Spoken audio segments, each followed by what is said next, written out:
Assalamualaikum warahmatullahi wabarakatuh. Nama saya Heksa Serazat Putra. Saya mahasiswa dari Universitas Islam 45, Fakultas Fisip, jurusan Psikologi semester 4A. Saya membuat video ini sebagai bentuk nilai UAS dari mata kuliah Psikologi Konseling selaku Ibu Indah Alfiana sebagai dosennya. Dalam video ini saya menjelaskan tentang perception checking. Mudah-mudahan ibu menikmati video ini. Kurang lebihnya mohon maaf. Lanjut materi.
Di intronya emang masih amatir ya intronya.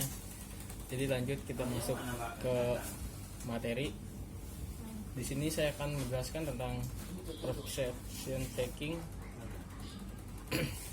Tapi sebelum itu saya ingin menjelaskan tentang apa itu definisi konseling.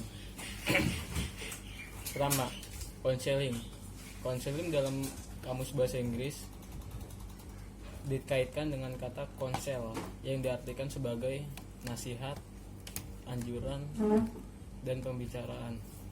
Dengan demikian, konseling akan diartikan sebagai pemberian nasihat atau pemberian anjuran dan pembicaraan dengan bertukar pikiran. Konseling merupakan suatu proses belajar terutama bagi klien untuk mengembangkan perilaku baru dan membuat pilihan keputusan sendiri ke arah perbuatan yang dikehendakinya atau lebih baik.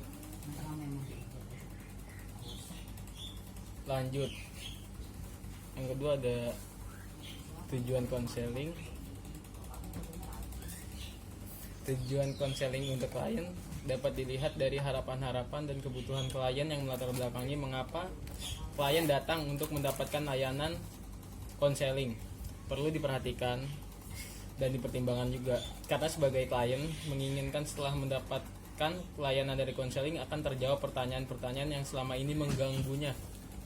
Dengan kata lain, klien tersebut sudah dapat menemukan cara memecahkan masalah yang dihadapinya.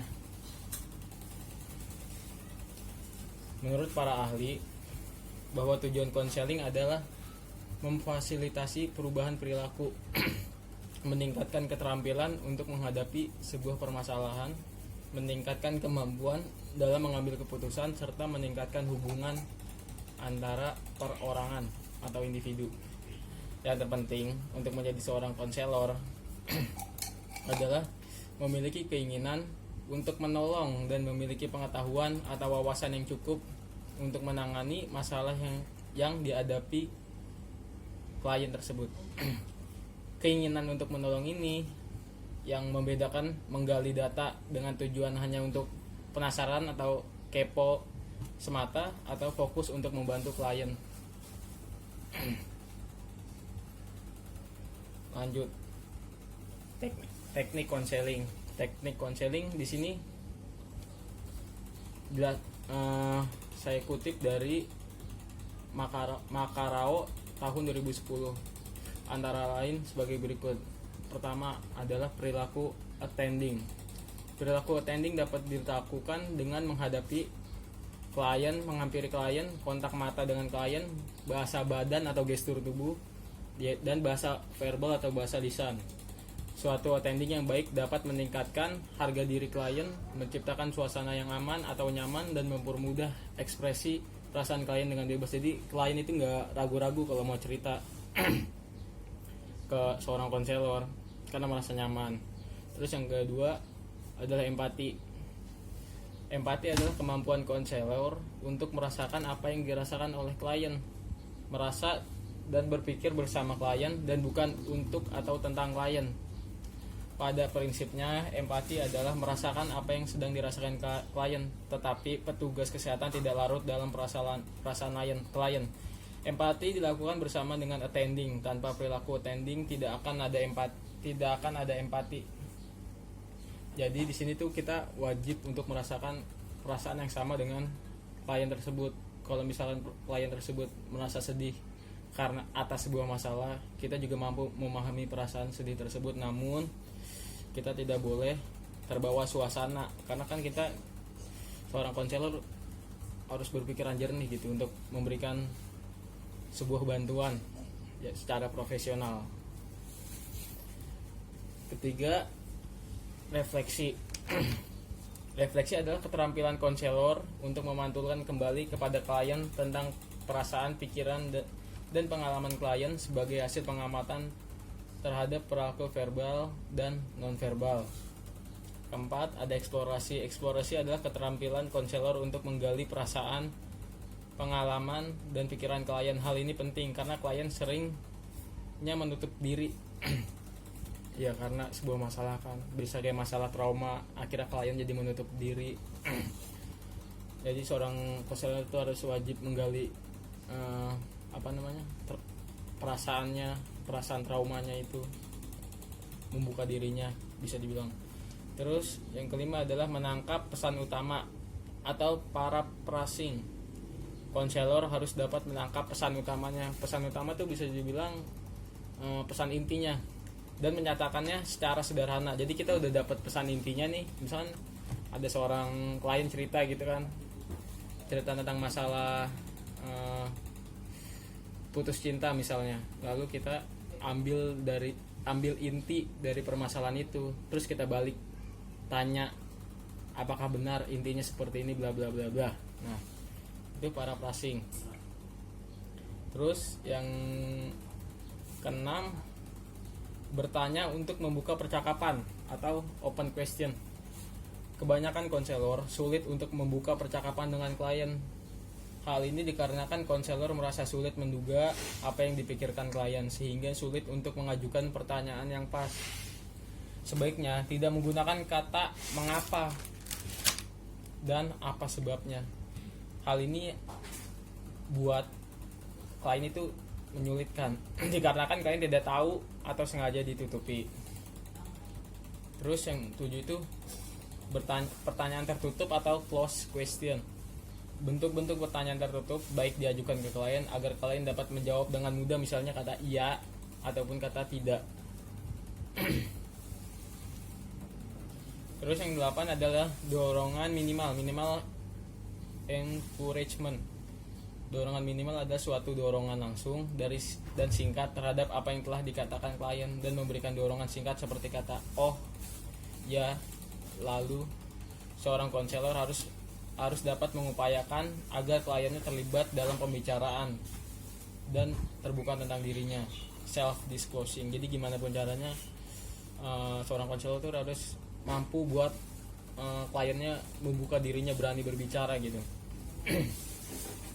Nggak cuma diem doang. Terus yang 9 ada interpretasi.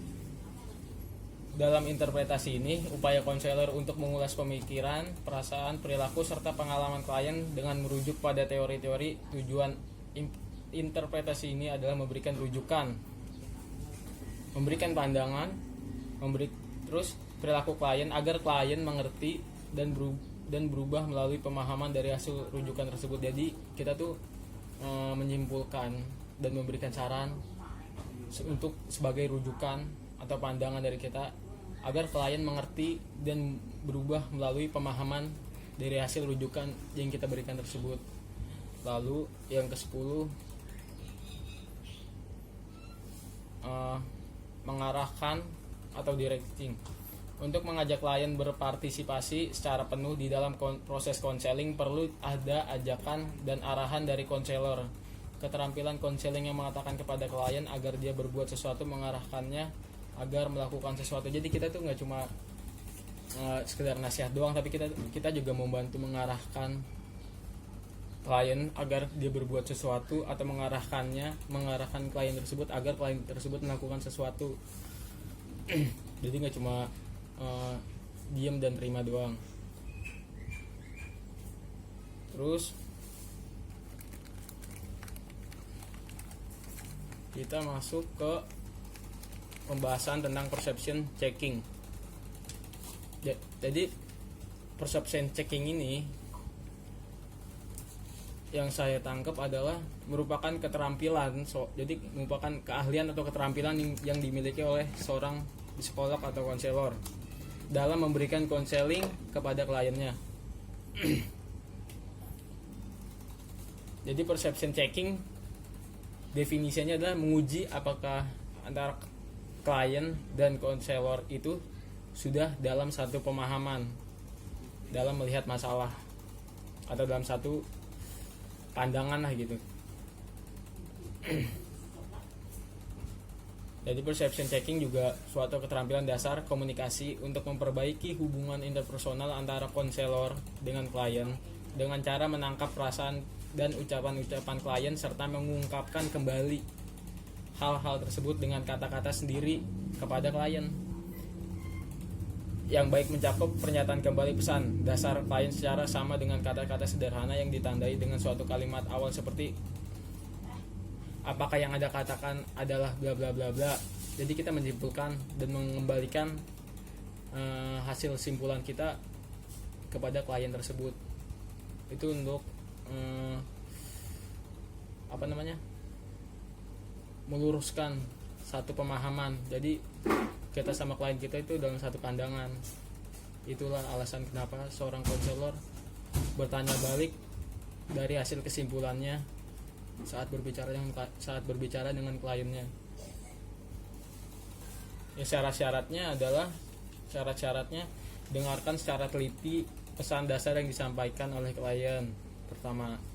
Kedua, nyatakan kembali kepada klien kesimpulan atau ringkasan singkat dari pesan dasar yang dikemukakannya kepada kita.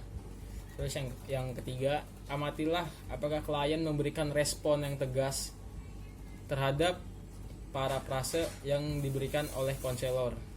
Jadi kita boleh meminta klien untuk tegas. Ya.